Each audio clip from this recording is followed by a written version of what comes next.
Brainerd జీవితంలో ఒక loop whole ఏంటిదంటే, ఆయన జీవిత కాలమంతా ఉన్న ఒక లూప్ హోల్ ఏంటిదంటే, ఒక సెట్ బ్యాక్ ఏంటిదంటే, నేను దేవుని రక్షణ సంపాదించుకుంటాను. I will earn God salvation. ఎట్లా సాల్వేషన్ ఎర్న్ చేస్తాడంటే, నేను రక్షణ ఎలాగ సంపాదించుకోవాలంటే, నేను బాగా బైబిల్ చదవాలి, నేను బాగా ధర్మశాస్త్రాన్ని చదవాలి, దాని తర్వాత ప్రసంగాలు నేను మెమరైజ్ చేయాలి, బట్టి కొట్టాలి. ఇంకోటి ఏంటిదంటే, నా యూత్లో ఉండే ఈ యవన కాలపు ఉద్రేకాల నుండి నేను దూరంగా ఉంటే, నేను అప్పుడు దేవుని కృపని, దేవుని రక్షణని పొందుకుంటాను అని ఎంతో సందిగ్ధంతో, ఎంతో అసలు అవగాహన లేని స్థితిలో, దేవుని రక్షణ గురించి అవగాహన లేని స్థితిలో ఆయన దేవుని వెంబడించాడంట. ఏంటి? He wanted to earn salvation through the good works. స్వనీతిని బట్టి దేవుని రక్షణని పొందుకోవాలని, సంపాదించుకోవాలని ఆతృత పడ్డాడు, తాపత్రయపడ్డాడు. అయితే దేవుని శక్తి సన్నిధి వ్యక్తిగతంగా తెలుసుకోవాలని ఆశపడేవాడు. ఆయన ఏం చేసేవాడంటే, లాంగ్ వాక్స్కి వెళ్ళాడు. ఆ పొలపు పనులలోనే ఆయన తీరని నడతలు వెళ్తూ he went for long walks. And అటువంటి లాంగ్ వాక్స్ వెళ్ళే ఆ సమయంలో దేవునితో మాట్లాడేవాడంట, ప్రార్థన చేసేవాడంట. డేవిడ్ బ్రెయినార్డ్కి ఉన్న ప్రత్యేకత ఏంటంటే, ఆయన పెద్ద మాటకారి కాదు, పెద్ద చదువు కలిగిన వ్యక్తి కాదు, కానీ ఆయన he is a man of prayer.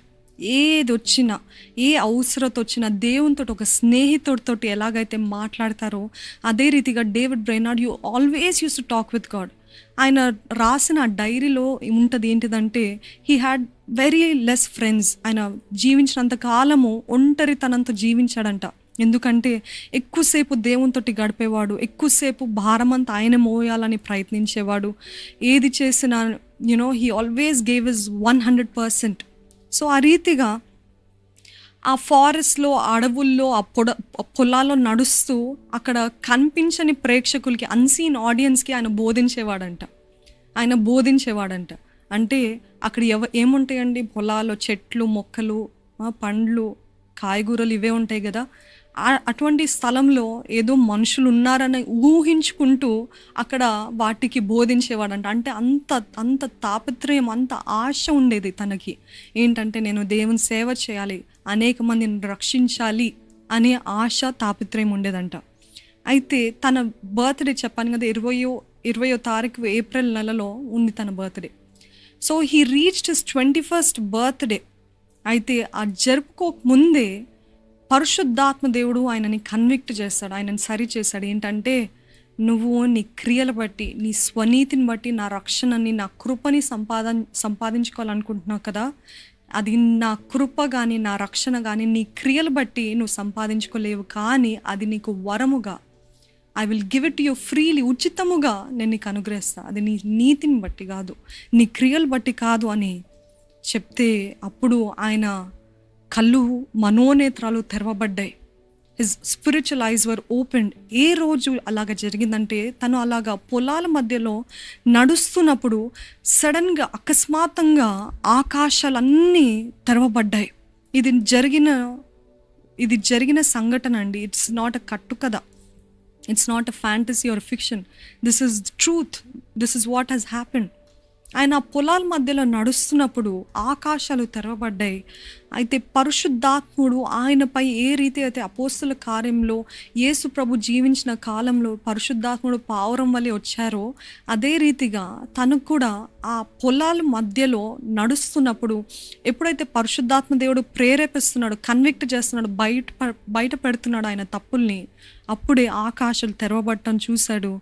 ఆకాశం నుండి పరిశుద్ధాత్ముడు ఆయన పైన దిగి రావటము చూశాడు. ఆయన చెప్పిన మాట ఏంటంటే, నిలకడగా ఎక్కడున్నానో అక్కడ నిలబడిపోయాను.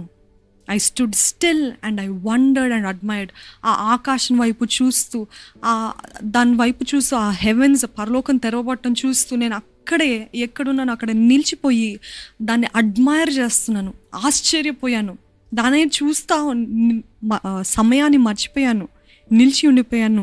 చెప్పలేనంత ఆనందం, అంత గొప్ప దేవుని చూసిన ఆనందం, ఆ మహిమని, ఆ మహిమను చూసి తట్టుకోలేనంత ఆనందము, ఆ దాహము నాలో ఏదైతే ఉందో, అది ఏదైతే ఆ ఆధ్యాత్మిక ఆత్మీయ దాహం నాలో ఏదైతే ఉందో అది తీర్చివేయబడ్డది. ఆయన అన్న మాట ఏంటిదంటే, ఐ వాజ్ స్వాలోడ్ అప్, అంటే దేవుడు నన్ను ఆయన మహిమలో మింగివేశాడు. I was swallowed up in him అని చెప్పాడు. God captured my soul through both majesty and mercy. ఒకేసారి ఆయన మహిమను చూపించాడు, అదే రీతిగా ఆయన కృపని కూడా చూపించాడు. I was captured by his majesty. Majesty అంటే అంత గొప్ప దేవుణ్ణి చూశాడు.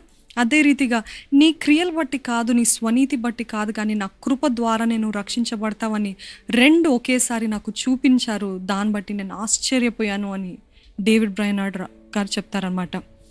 అయితే ఈ వాక్యము ఆయన జీవితానికి, ఆయన మారుమనసు అనుభవానికి, తిరిగి జన్మించిన అనుభవానికి పునాది ఏంటిదంటే, మీరు విశ్వాసము ద్వారా కృప చేతనే రక్షింపబడి ఉన్నారు.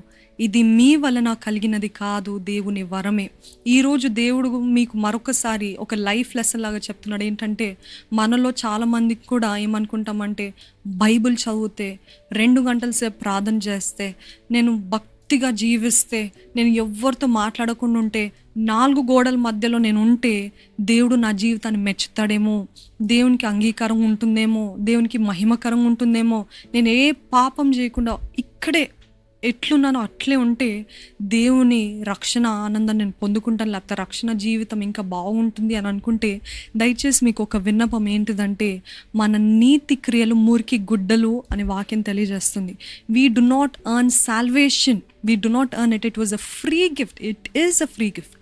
అదొక ఉచితమైన బహుమానం, వరము దేవుడు మనకిచ్చింది. ఆయన ఆల్రెడీ మన కోసం సిలువలో మరణించినప్పుడే మనకి ప్రతి ఒక్కరికి ఏ భేదం లేకుండా ఉచితంగా ఇచ్చాడు ఆయన రక్షణ. అటువంటిది ఈరోజు నేను ఇది చేస్తే దేవుడు నన్ను ఇంకెక్కువగా ప్రేమిస్తాడేమో అనే సందిగ్ధము, అటువంటి అనుమానాలు మనలో వద్దండి దయచేసి.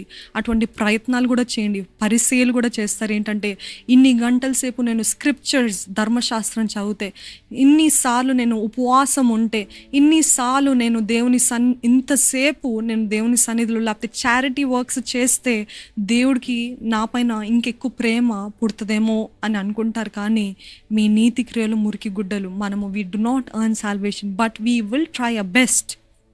ఏంటిదంటే, పరిపూర్ణతలోకి, పరిశుద్ధంగా జీవించడానికి మాత్రం ప్రయత్నించాలి. కానీ దీన్ని బట్టే దేవుడు నన్ను మెచ్చుతాడంటే అది పెద్ద అబద్ధం.